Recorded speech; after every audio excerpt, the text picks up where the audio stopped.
À l'écoute des radios Mali, il est 13h, c'est l'heure de votre journal de la mi-journée.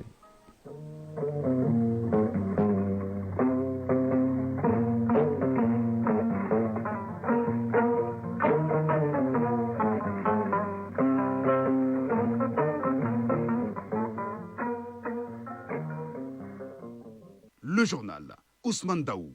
Mesdames et messieurs, bonjour à la une de ce 13h. Pour la réussite de la campagne agricole, synergie d'action entre le ministère de l'Agriculture, de l'Élevage et de la Pêche ainsi que le commissariat à la sécurité alimentaire, il s'agit de mettre en place un mécanisme commun pour faire face aux difficultés qui peuvent entraver la campagne 2025. Pendant ce temps, au ministère de l'Éducation nationale, on célèbre l'excellence avec la remise de prix aux meilleurs du 2EF et du baccalauréat session 2025. Autre excellence, c'est les quartiers. Après quelques mois de concours, les meilleurs ont été primés pour leur engagement communautaire dans la préservation de l'environnement au quotidien. Et en commune 3, c'est le quartier de Tomikorobougou qui est sorti vainqueur. Le dossier de ce trésor porte sur le pèlerinage à la main. Au retour des lieux saints de l'islam, les pèlerins et pèlerines abattent un mouton, voire observent 40 jours de repos à la maison. Est-ce coutumieux ou recommandé par la religion musulmane? La réponse dans ce trésor. Dans la chronique du développement de ce vendredi, Soumaïla Berté nous parlera de croissance économique. Malgré un contexte difficile, le Mali attend une croissance économique de 5% en cette année 2025. La croissance économique, c'est quoi? De quoi il s'agit? La réponse, c'est avec Soumaïla Berté. En sport, l'actualité footballistique locale, c'est le début de la Supercoupe Assimi Goïta prévu cet après-midi au stade Mamadou Konaté. Il sera aussi question de l'Afrobasket masculin Angola 2025. Voilà pour le sommaire. Dans un instant, les détails. Mesdames et messieurs, bonjour. En ce vendredi 15 août 2025, jour d'Assomption pour la communauté chrétienne à qui nous souhaitons une bonne fête d'Assomption. La campagne agricole se déroule normalement malgré un démarrage précoce. Au niveau de certains bassins de production reste marqué par de fortes quantités de pluie avec quelques arrêts constatés de courte durée par endroits. C'est ce qui ressort en tout cas du conseil du cabinet élargi des départements de l'agriculture, de l'élevage, de la pêche et du commissariat à la sécurité alimentaire. Ce conseil a pour but d'évaluer la campagne en cours et de faire le point de mise en œuvre des recommandations du dernier conseil supérieur de l'agriculture. Les détails, c'est avec Mamadou Fani. La sécurité alimentaire passe par une synergie d'action entre les différents départements ministériels en charge de mener à bien la politique de l'État. Le conseil des cabinets du ministère de l'Agriculture élargi au département de l'élevage et de la pêche et au commissariat à la sécurité alimentaire vise à passer en revue l'état d'exécution de la campagne agricole 2025-2026. Youbaba, ministre de l'élevage et de la pêche. C'est un bilan à mi-parcours de cette campagne. Qu'en est-il par rapport aux productions végétales? Qu'en est-il par rapport aux productions animales, halieutiques et par rapport à la recherche? Donc il s'agit pour nous de voir le chemin parcouru, quelles sont les contraintes que nous avons et quelles sont les perspectives pour d'ici la fin de l'année 2025, comme le plan de campagne annuel. C'est un moment très important. Il s'agit aussi pour les départements ministériels en charge de l'agriculture, de l'élevage et de la sécurité alimentaire de faire le point de l'état de mise en œuvre des recommandations du dernier Conseil supérieur de l'agriculture. Daniel Siméon Kelema, ministre de l'Agriculture. Dans le souci de parvenir à des systèmes de production modernes, durables et structurellement résilients, il convient de souligner qu'au-delà de la gestion du plan de campagne agricole 2025, des actions d'envergure sont entreprises par nos départements respectifs. Elles portent, entre autres, sur la promotion des bonnes pratiques agricoles durables, la gestion proactive des risques à travers un suivi agrométéorologique pointu et la réalisation d'ouvrages anti-érosifs pour préserver les sols. La surveillance phytosanitaire pour lutter contre les menaces et la santé animale. La promotion de la contractualisation agricole et enfin le renforcement des organisations interprofessionnelles agricoles en vue de leur autonomisation. Pour une meilleure campagne agricole, l'État a consenti d'énormes sacrifices, notamment la subvention de l'engrais, le paiement de l'argent dû aux cotonculteurs, la vaccination du cheptel et la distribution des kits alimentaires aux populations. Toutes choses qui concourent à renforcer le plan de la campagne agricole en cours.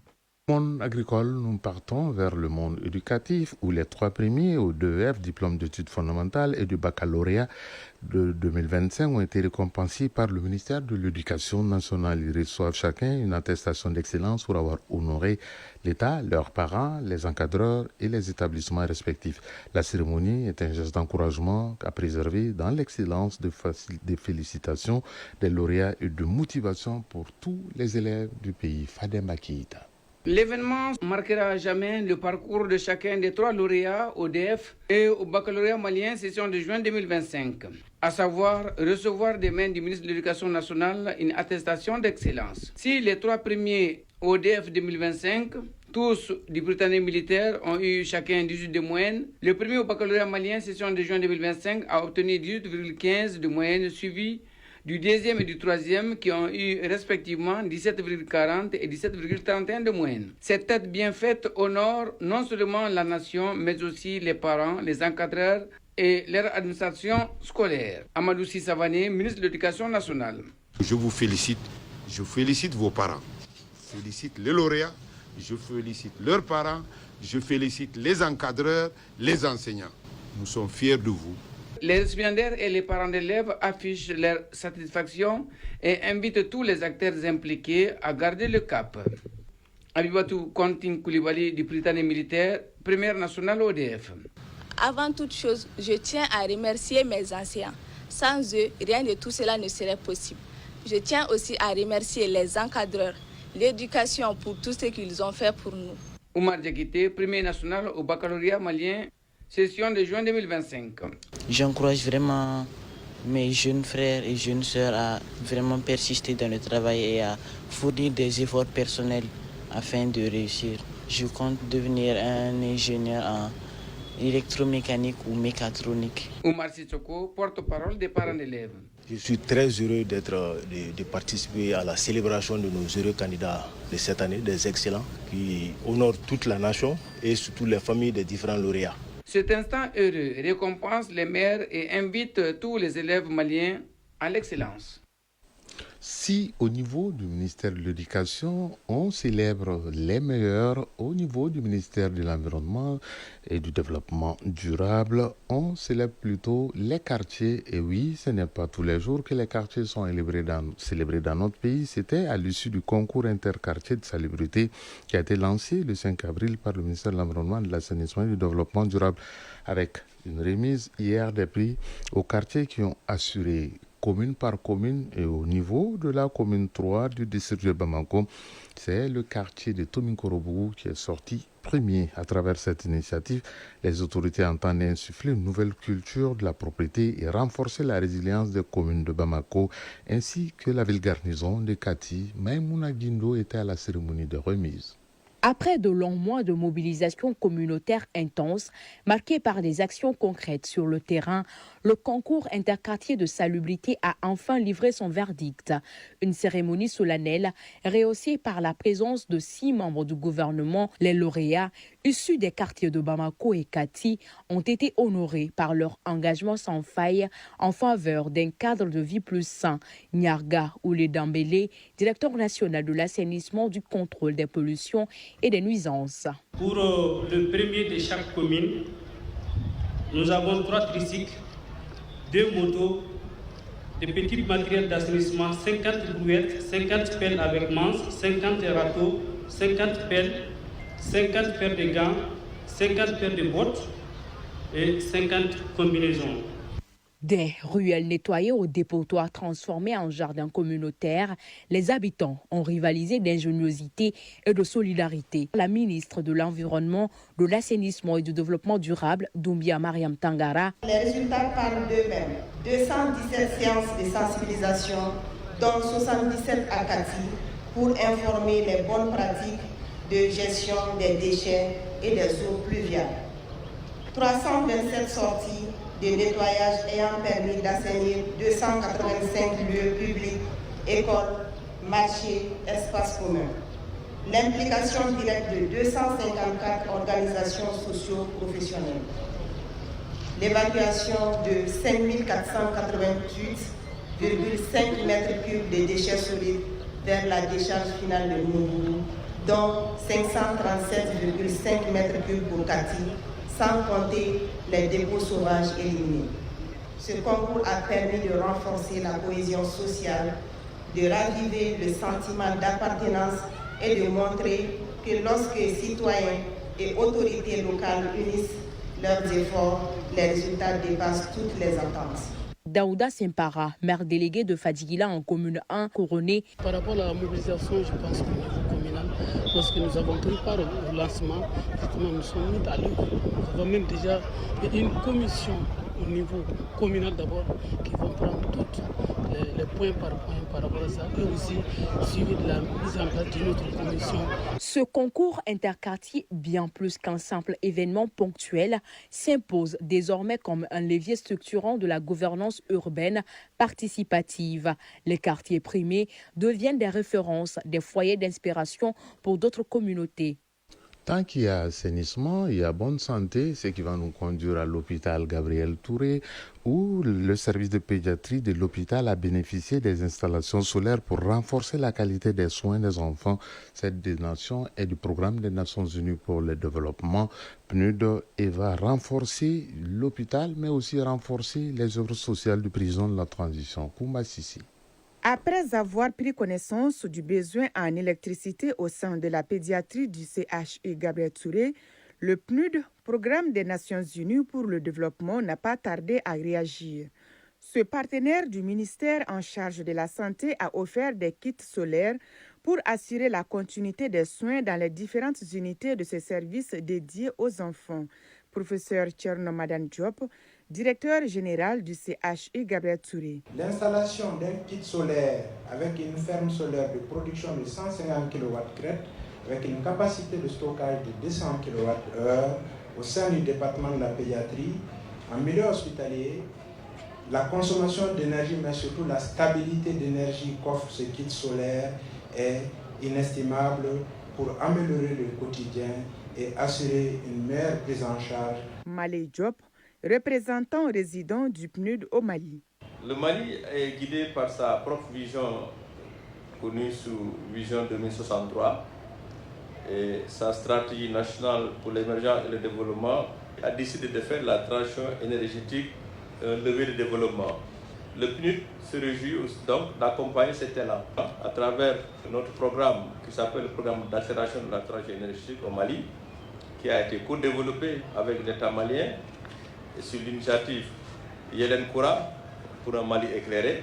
À l'hôpital Gabriel Touré, ces installations solaires viennent à renforcer celles des œuvres sociales du président de la transition. Abdoulaye Guindo, secrétaire général du ministère de la Santé et du Développement social. Je remercie tous les partenaires techniques qui nous accompagnent en ce moment, et particulièrement le PNUD pour sa vision. Encore une fois, nous disons que le pays traverse quelques difficultés.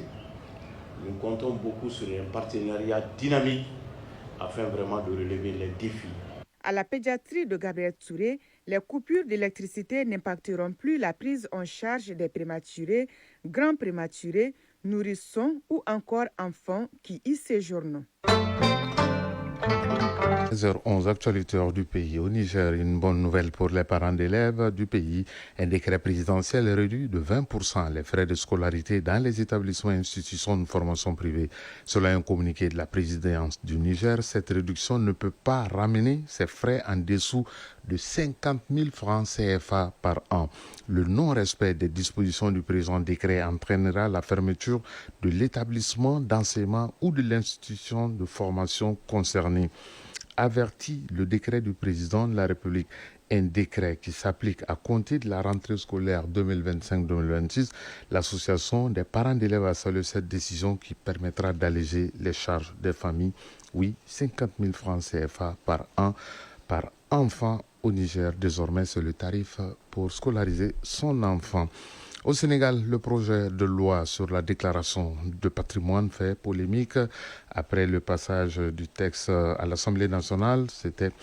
Et qui sera examiné en profondeur par l'Assemblée nationale le 18 août prochain. Plusieurs hauts fonctionnaires sont concernés par ce projet de loi, excepté le président en exercice, le président de la République bien entendu. Et cette annonce ne sonne pas bien du côté de l'opposition qui dénonce cette nouvelle loi du parti au pouvoir, le PASTEF. Pour le PASTEF, cette loi va renforcer la transparence dans la gestion des deniers publics. Il vise également le seuil de déclaration pour les gestionnaires de fonds publics, le faisant passer de 1 milliard à 500 millions de francs CFA afin de mieux encadrer les flux financiers à différents niveaux de l'État.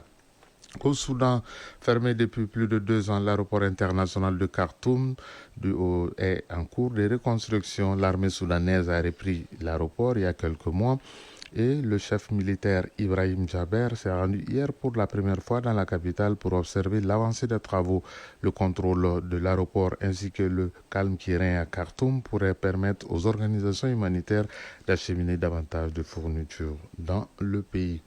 Les yeux du monde entier sont rivés vers l'Alaska aux États-Unis où doit se tenir aujourd'hui à 19h, temps universel, un tête-à-tête entre le président américain Donald Trump et celui de la Russie, Vladimir Poutine. Les deux ne s'étaient plus vus depuis le retour à la Maison-Blanche du président américain Donald Trump au mois de janvier 2025. Ce sommet sera consacré à l'Ukraine et à la situation dans le monde entier, mais tout porte à croire que le tête-à-tête entre les deux présidents ne va pas aller très loin puisqu'il s'agira plutôt du partage de l'Ukraine. C'est en tout cas le communiqué annoncé par la Maison-Blanche est clair. On parlera des terres rares, même s'il y a eu un sommet mercredi dernier entre l'Europe, l'Ukraine et les États-Unis, justement pour parler de ces terres rares. Donc 21h, heure française, 19h temps universel, en Alaska, tête-à-tête entre Donald Trump et Vladimir Poutine. Notre dossier de ce 13h porte sur l'abattage d'un animal au retour du pèlerinage, qui est une pratique courante par les fidèles musulmans. À côté de cette pratique, existe un autre qui est l'observation des 40 jours par le pèlerin sans avoir vaqué à ses affaires. Reste à savoir si ces pratiques sont coutumières ou obligatoires, car elles peuvent créer une gêne chez certains fidèles de leur retour à la Mecque qui se retrouvent dans des difficultés financières. Ces coutumes trouvent leur sens dans la valorisation symbolique du pèlerin, mais elles ne constituent pas un rite prescrit par la religion musulmane. Koumba Sissako est allé voir. Immoler un bélier et rester à la maison durant une quarantaine de jours après le retour du pèlerin de la Mecque sont des traditions socio-culturelles en Afrique de l'Ouest. Ces actes non obligatoires d'un point de vue religieux sont fondés sur des croyances. Fatoumata Gueye est fidèle musulmane. J'ai été à la Mecque cette année. À mon retour, j'ai immolé un mouton pour inviter ma famille et mes proches. En revanche, Aminata Touré n'a pas immolé un bélier de son retour de la Mecque. De mon retour de la Mecque en 2019, je n'ai pas immolé de bélier car l'imam qui nous encadrait lors du Hajj nous avait expliqué que ce n'était pas une obligation religieuse. En effet, le prophète Mohammed, paix et salut sur lui, ne l'a pas fait. Dr Mohamed Maïga est imam à la mosquée de la faculté des sciences et techniques à Badalabougou. Le pèlerin n'a aucune obligation du retour de son Hajj d'immoler un bélier ou encore de faire un acte d'immolation. Cette tradition est pratiquée par beaucoup de personnes du retour du Hajj qui n'a aucun fondement ni dans le Coran ni dans la sunna du prophète alayhi salatu wassalam. Maintenant, si une personne désire de son retour également d'immoler librement un bélier en signe de reconnaissance envers Dieu, il n'y a aucun mal à cela aussi. Cependant, il ne faut pas en faire une tradition au point que certains pensent que ce soit forcément une obligation. Ceci est extrêmement important de savoir. Fatoumata Gueye a profité pleinement de ces 40 jours. J'ai respecté cette tradition de rester à la maison pendant 40 jours pour me reposer et accueillir ma famille, bien qu'elle ne soit pas obligatoire. Aucun érudit ne s'est prononcé sur son caractère obligatoire. Aminata Touré a préféré vaquer à ses tâches quotidiennes, les 40 jours n'étant pas une exigence religieuse. Quant à la tradition des 40 jours, je ne l'ai pas suivie. Je suis restée quelques jours à la maison pour accueillir les personnes venues me saluer. Puis j'ai repris mon petit commerce dans le quartier. Si tout le monde semble s'accorder sur les caractères non obligatoires de ces pratiques, les explications de l'imam Mahaman Maïga nous rassurent plus. En islam, le pèlerin n'a aucune obligation de rester chez lui 40 jours après son service. Lorsqu'il retourne du pèlerinage, il est libre de mener ses activités professionnelles, ses activités sociales. Donc cette pratique également n'a aucun fondement ni dans le Coran ni dans la sunna du prophète alayhi salatu wassalam. Il est important de communiquer là-dessus parce que beaucoup de personnes peuvent avoir certains problèmes sur le plan professionnel avec leurs employeurs ou encore d'autres personnes peuvent même être mal vues ou encore avoir une autre vision de la société qui puisse un peu les gêner de leur retour du Hajj. Donc nous invitons nos frères et nos mamans, le tantes, à surtout se conformer aux principes de l'islam et surtout à ne pas rendre obligatoire quelque chose que ni Dieu ni son prophète n'a rendu obligatoire et comprendre que notre belle religion qui est l'islam est une religion de facilité, de paix, de sagesse surtout et que chaque acte que nous posons, nous devons nous inspirer du Coran, de la Sunna et de la parole des pieux prédécesseurs. Comme nous enseigne un hadith, il ne faut rien entreprendre dans la religion sans connaissance.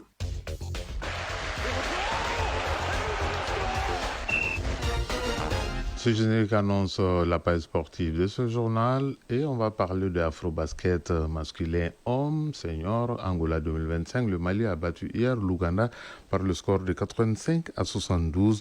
Tandis qu'au plan national, l'actualité footballistique est dominée par la Supercoupe Assimi Goïta, édition 2025. Le coup d'envoi, c'est dans quelques heures au stade Mamadou Konaté. Un événement à suivre en direct sur la radio nationale, mais également sur la télévision nationale. La synthèse de l'actualité sportive, c'est avec Isaac Tchébou. Super Coupe régionale d'armée Assimi Goïta édition 2025, les 23 formations connaissent désormais leur poule. Hier, le tirage au sort et la remise des maillots ont eu lieu au lycée sportif Marcy à Kabbalah. Cette année, la Super Coupe régionale d'armée Assimi Goïta regroupe l'ensemble des 19 régions du Mali, plus le district de Bamako, la présidence, le CNT et le gouvernement. Le coup d'envoi sera donné au stade Mamadou Konaté, mise en place terminée, et 14h30. Tournoi qualificatif de la zone A de l'UFOA pour la Ligue des champions féminines CAF 2025. La 4e journée des groupes pour l'ISFAS s'est jouée hier. l'ISFAS du Mali donc a battu les Terminus Girls du Libéria par le score de 2-0. Un résultat qui qualifierait l'ISFAS pour la Ligue des champions féminines.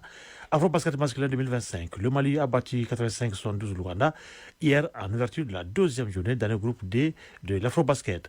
L'Égypte sort victorieuse de son duel face au Sénégal dans l'autre rencontre du groupe D et les Pharaons ont battu les Lions sur 91-75. Au 3e match, l'Ouganda sera face à l'Égypte pendant que le Sénégal, lui, il a disputé la 2e place avec le Mali. Chronique du développement.